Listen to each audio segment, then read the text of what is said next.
कल की 2898 की रिलीज डेट जैसे जैसे नजदीक आ रही है वैसे वैसे ही लोगों की एक्साइटमेंट भी बढ़ती चली जा रही है। इस फिल्म के कॉन्सेप्ट की वजह से आज के जेनजीज को कल्कि और उनके महाभारत से लिंक के बारे में इंफॉर्मेशन जानने की उत्सुकता है। अब जहां एक तरफ कई सारे ऐसे यंगस्टर्स हैं जो कि ऑलरेडी हमारी माइथोलॉजिकल स्टोरीज, हमारी हिस्टोरिकल इवेंट्स को जानते हैं, वहीं दूसरी तरफ ऐसे भी कई लोग होंगे जिनके लिए ये वीडियो काफी अच्छी इंफॉर्मेशन का माध्यम बनेगी। तो चलिए शुरुआत करते हैं आज की इस वीडियो की और जानना शुरू करते हैं अबाउट द वर्ल्ड ऑफ कल्कि।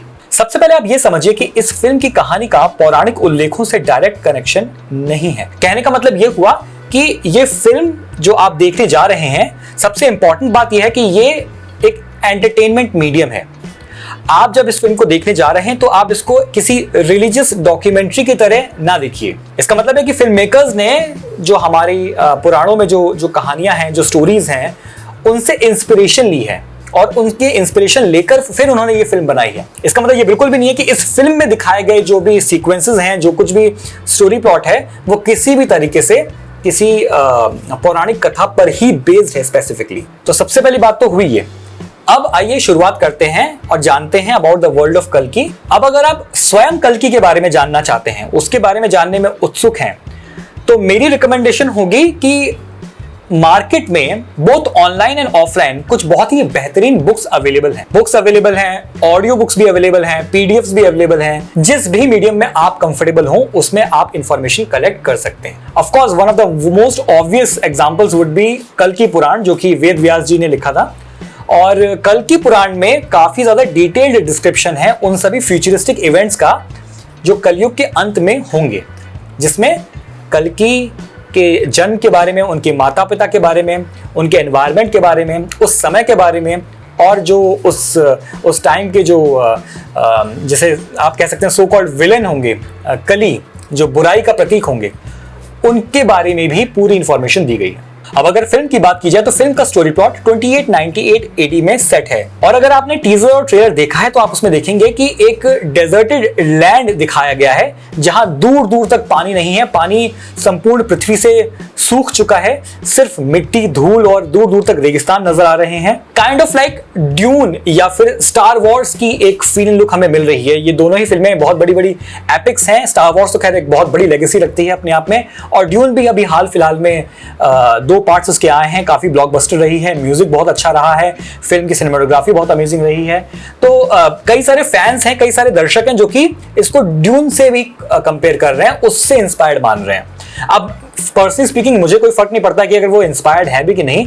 जो मुझे फर्क पड़ता है वो इस चीज से है कि हमारी अपनी स्टोरीज को, हमारे अपनी कल्चरल स्टोरीज को अब सामने लाया जा रहा है एक अच्छे बजट में, जो कि एक अच्छी कोशिश है, एक अच्छा प्रयास है। अब ट्रेलर के मुताबिक इस दुनिया में एक ही शहर रह गया है जहां इंसानी आबादी रहती है और वो शहर है काशी। अब जैसे कि मान्यता है कि दुनिया का सबसे पहला शहर काशी था और अंतिम शहर भी काशी ही है।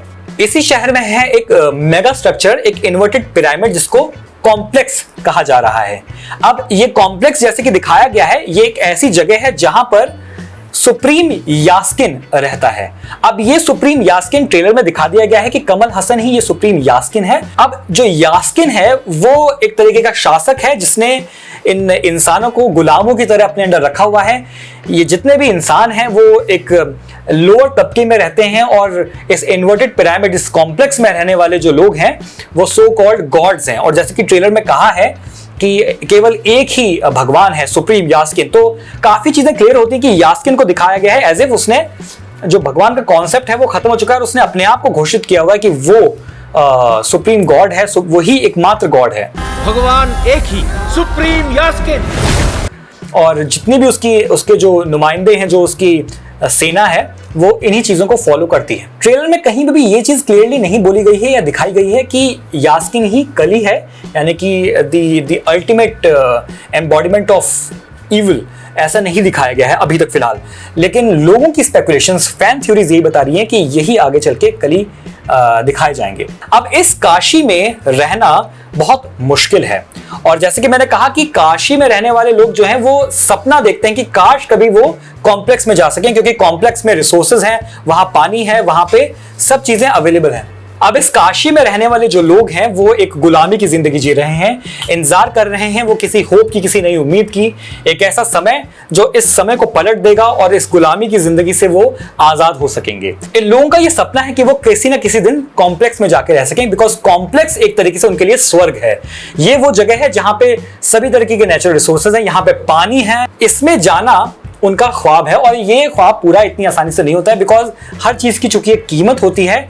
और इस भविष्य में 28, 98, 80 में जो कीमत है, जो करेंसी है किसी भी चीज को खरीदने की, किसी भी तरीके के मोल भाव को करने की, वो किसी तरीके के नोट या सिक्के नहीं है, वो एक डिजिटल करेंसी है जिसका नाम रखा गया है यूनिट। ये यूनिट जो नाम है ये फिल्म मेकर्स नहीं अपने आप एस्टैब्लिश किया है कि कोई भी चीज जो है वो डिजिटल करेंसी के रूप में यूनिट्स में होगी। अब ट्रेलर में दिखाया जा रहा है कि दीपिका पादुकोण जो कि एक बहुत बड़ी अहम भूमिका में है, वो उस कॉम्प्लेक्स से किसी तरीके से बाहर निकल जाती हैं। जिस किसी एक्सपेरिमेंट में वो इन्वॉल्व थी, उससे बचते हुए वो बाहर आ जाती हैं और उनके ऊपर बाउंटी रखा जाता है। और ये बाउंटी कौन लेता है? ये बाउंटी लेता है भैरवा, जिसका रोल निभा रहे हैं प्रभास। और भैरवा ये बाउंटी लेता है बिकॉज वो अंदर जाना चाहता है, और भैरवा के साथ जो उसकी कार में जो एआई है, जो कार है बुज्जी, वो ये दोनों ही अपना रास्ता अंदर जाने का, कॉम्प्लेक्स में जाने का ढूंढ ही रहे हैं और उनको ये बाउंटी मिलता है। इसी के साथ साथ दिखाया गया है अश्वत्थामा को। और Ashwatthama right from the very first जो ग्लिम्स दिखाए गए थे, अश्वत्थामा का फर्स्ट लुक दिखाया गया था जिस टीजर में, उसी से ये एस्टैब्लिश किया गया था कि अश्वत्थामा समझ चुके हैं कि वो समय आ गया है जब कल्कि आने वाले हैं। और इस ट्रेलर में दिखाया गया कि अश्वत्थामा को ये रिकॉग्नाइज होता है कि दीपिका पादुकोण प्रेग्नेंट हैं और उनके गर्भ में है कल्कि। जैसे कि वो एक डायलॉग में बोलते भी हैं कि आपने भगवान को स्थान दिया है अपने गर्भ में। तो अश्वत्थामा ये फाइनल कर लेते हैं कि जैसे आज से हजारों सालों पहले उन्होंने गर्भ में ही पांडवों के बच्चों की हत्या कर दी थी, उस चीज का एक तरीके से रिडेम्पशन, उसका प्रायश्चित करते हुए आज वो इस भगवान को आने में, धरती पे आने पे, अवतरित होने में ये मदद करेंगे और वो दीपिका पादुकोण को बचाएंगे। ऐसा इस ट्रेलर से एस्टैब्लिश हो रहा है। ऑल इन ऑल अपने आप में जिस तरह से ये ट्रेलर निकल कर आया है, जिस तरीके से द वर्ल्ड ऑफ कल्कि को दिखाया गया है, ना केवल इस एक स्पेसिफिक ट्रेलर में, बल्कि अभी तक जितने भी टीजर्स आए हैं, जितने भी सो कॉल्ड प्रोमो लुक्स आए हैं, ग्लिम्स वीडियोस दिए हैं, ये सभी बहुत अच्छे से इस कल्कि यूनिवर्स को फॉर्म कर रहे हैं। यही नहीं, Amazon प्राइम पे ही बुज्जी और भैरवा के नाम से एक एनिमेटेड सीरीज स्टार्ट की गई है, जिसके 2 एपिसोड में दिखाया गया है कि किस तरीके से जो वर्ल्ड है काशी का, जो कल्कि यूनिवर्स है और जो काशी में जो जिस तरह से लोग रहते हैं, उसको भी स्टैब्लिश किया गया है। फिल्म कैसी होगी, कैसा डायरेक्शन होगा, भाई पता तो वो 27 जून के बाद ही चलेगा जब हम ये फिल्म देखेंगे। लेकिन तब तक जो ओवरऑल लुक आ रही है वो अपने आप में बेहद अमेजिंग आई है। ऑल एंड ऑल कहने का मतलब यही दोस्तों कि फिल्म काफी इंटरेस्टिंग है, लोगों की एक्सपेक्टेशंस काफी हाई हैं। अब अक्सर देखा जाता है कि एक्सपेक्टेशंस जब बहुत हाई रखते हैं तो उतने ही बुरी तरीके से मुंह के बल भी गिरते हैं, और ऐसा भी हो सकता है कि फिल्म अपने आप में अपनी एक्सपेक्टेशंस को लेके काफी सेटिस्फैक्टरी रहे। So this was the video guys, thank you so very much for watching this video, like it, subscribe to the channel, share the video with others, thank you so very much, goodbye and God bless you.